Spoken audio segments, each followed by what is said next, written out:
I'm a, those of you who know me will know that I'm a sensitive flower, so unlike Caroline, I'll stand behind the lectern as a comfort blanket. I'm also glad to see, Flora, that there's somebody else kind of use 5 words when they can use 50.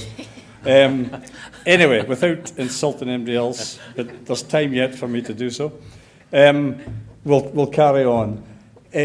I think I would open by saying, because I'm intrigued by the Beyond Food Bank seminar, which was excellent and is quite right in all that it says. But let me open by saying that while I'm shocked by the rise of food banks throughout what are we, the 5th or 6th wealthiest country in the world, and shocked that that's the case in the oil capital of Europe, in a market-driven, capitalist, social, economic and political system that has been going like it has been going over the past 30 years, we really should not be surprised. So we've got to get real here and set what we're doing in that context. You know, if folk are hungry, we need to feed them. Now, I haven't seen these since they were done, so I'll have to remind myself what's on them, and I hope they're right, Graham. That's not a threat, honestly. The Food Banks Partnership in Aberdeen, it did come as a response to the rapid growth in food banks through 2012. And there was a recognition in a number of agencies locally that folk were deciding whether to eat or heat. It was a desperate position. And you know, I exaggerate, for many people, £70 a week, but how many of us could live on £70 a week? How many of us go out for a meal for 2 and spend £70?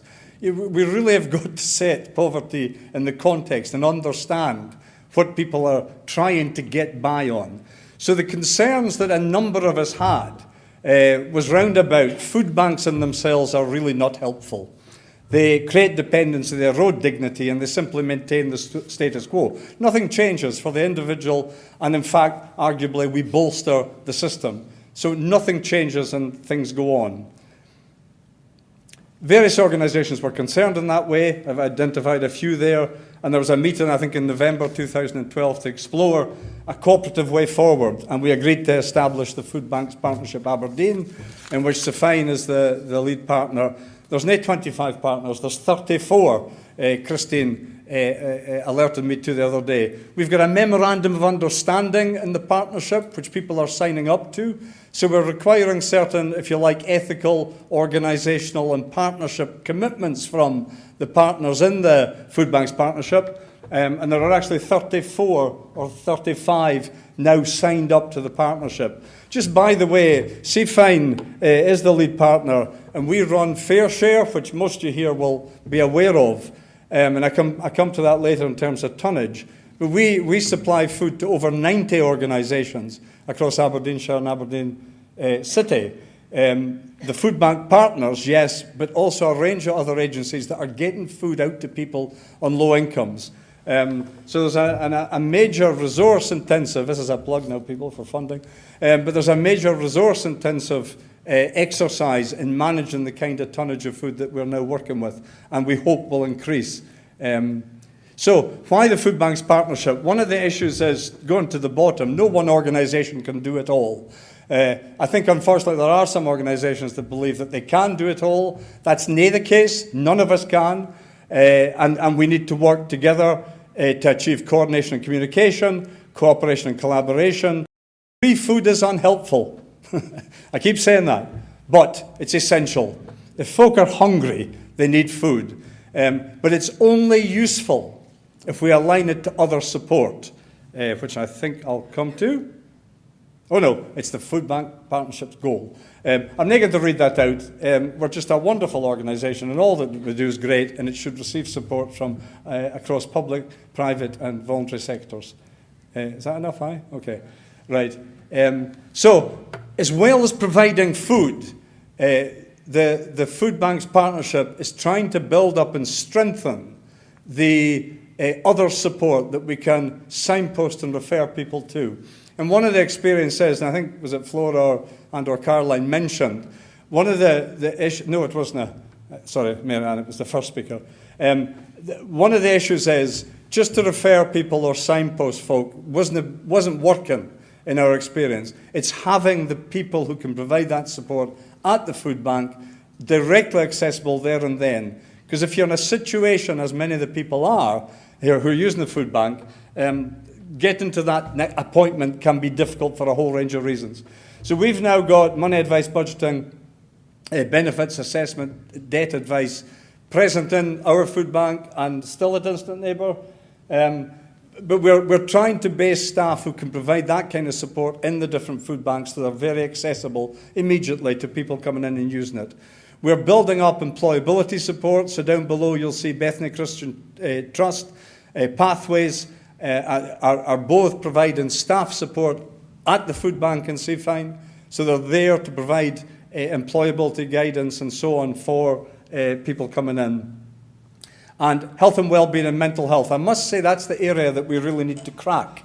We haven't got that direct access support yet. And it's one that needs worked on, hopefully in cooperation with our partners in the health service. So we've a range of agencies, and we're trying to build up those links between the agencies that we can provide a more holistic support to those people who are using food banks. Mention Action, Health, Education, Employment Against Disadvantage. It's an acronym, AHEAD. It's a good one, isn't it? Because I made it up and everybody laughs at it and laughs at me. But that project is a partnership between Grampian Housing Association, SMART Project, North East of Scotland Credit Union and Seafine. And I'm delighted to say we got money through People and Communities Fund this week. So it's very good. The numbers are overwhelming. You've got these in your packs, so I'm not going to go in any detail into them. But from the information we had in 2014, that was over 10,000 visits to the food bank. I stress it's visits, it's not individuals. I would guess probably between 5,000 to 7,000 individuals or families, but that's the number of visits. We're working on the data management because it's very difficult to get in pressured organisations to maintain and to record data. Sometimes falls by the wayside.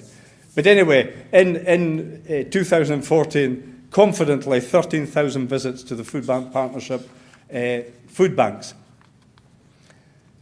I would be, regrettably, very confident that the minimum number of visits in 2015 will be 18,000. I suspect that's going to be conservative and modest, which I'll come back to in a minute. But you've got these numbers in your pack. It's interesting from SOFI, Instant Neighbours figures, which is the one food bank that had data going way back over many years. If you see 2010, 11, 12, 400 nods, 2013, 970. And I don't think Instant Neighbour did anything different. It was the same service that was being offered with the same profile and publicity, but you see that leap, and welfare reform started at that time. I'll come back to that. Most common reasons that Seafine's recording, and we need to drill down further here to understand better why people are needing to use food banks. But debt certainly is the highest reason that people give. What we didn't have, though, is why are people in debt? Were there benefit sanctions? Were there delays in benefits? Was it the impact of housing benefit? So what's the connection between welfare reform and debt building up in people? Because we all know that debt is increasing, and not just in people on lower incomes. What does this say? Oh, this is just the tonnage of food. Again, you've got that in. But April 14 to March 15, we'll be distributing something in the order of 141 tonnes of food through the Fair Share scheme and the other generous donations we get from other people, which I'll come to in a minute. So we've got a whole range of organisations and companies that have done food drives for us. And I must highlight, I can make it go pink, can I? Oh, it doesn't work, though. Look at this. Can I do that? No. How do I make it get a red dotty? Okay, forget that. If you forget it alphabetically, Technip, who are here today, I'm delighted to say, and have been a corporate sponsor of Seafines, they're the winners so far with 2.8 tonnes at their food drive. So they're having another food drive in May, and the challenge is that they've got to exceed 3 tonnes. Is that right, Hugh? Yeah, cool. So, issues not in any order, quickly. One of the things that fascinates me just now is, despite the vilification of poor people, from the media, certain quarters of the media, and certain other elements of our establishment. Despite that, the generosity from the public and businesses, the corporates, has been absolutely heartwarming and uplifting. There's hope for us yet. Sophie, an Instant Neighbour, put out a plea this week, and she was telling me this morning that the response has been phenomenal. We've folk ordering food online for Sainsbury's or Tesco, and the van's pulling up. People have bought messages and they're getting them delivered. It's absolutely remarkable, and I think that's despite the efforts to vilify. Not all food banks work in partnership, regrettably. There's 2 significant food banks in Aberdeen that aren't a part of the partnership. There's a number of other smaller ones. But, partnership is hard to do. It's very hard to do. And despite the rhetoric of partnership that's prevalent, the reality is still people in their silos and organisations in their silos.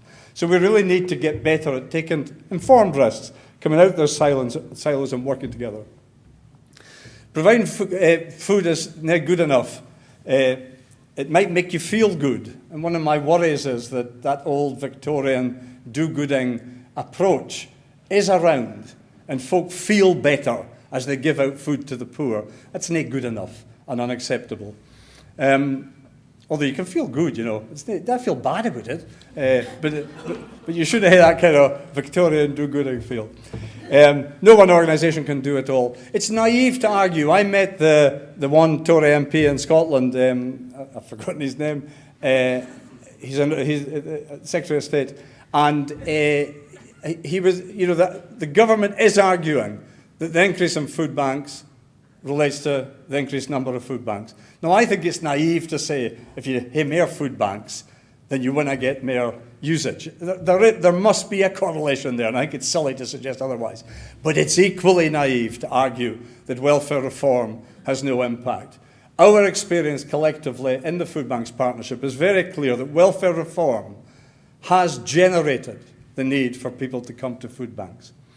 Beneficiaries almost to a person coming into our food bank is a tale of human tragedy. And, I made the point earlier about the kind of economy in which we operate. Food banks are no surprise if you track the last 30 years. One of the things let me try and say this. One of the things it was the crisis report, by the way, Mary-Ann, that I read it in. But welfare reform by the Labour government in the 2000s identified responsibility as being one of the underpinning elements of welfare system in our country. And there is this notion, I think, that if folk just pull their socks up, get themselves together, they can get out of the need for food banks. A quick slap and get on with your life and stop this silliness, you mentally ill person, or whatever.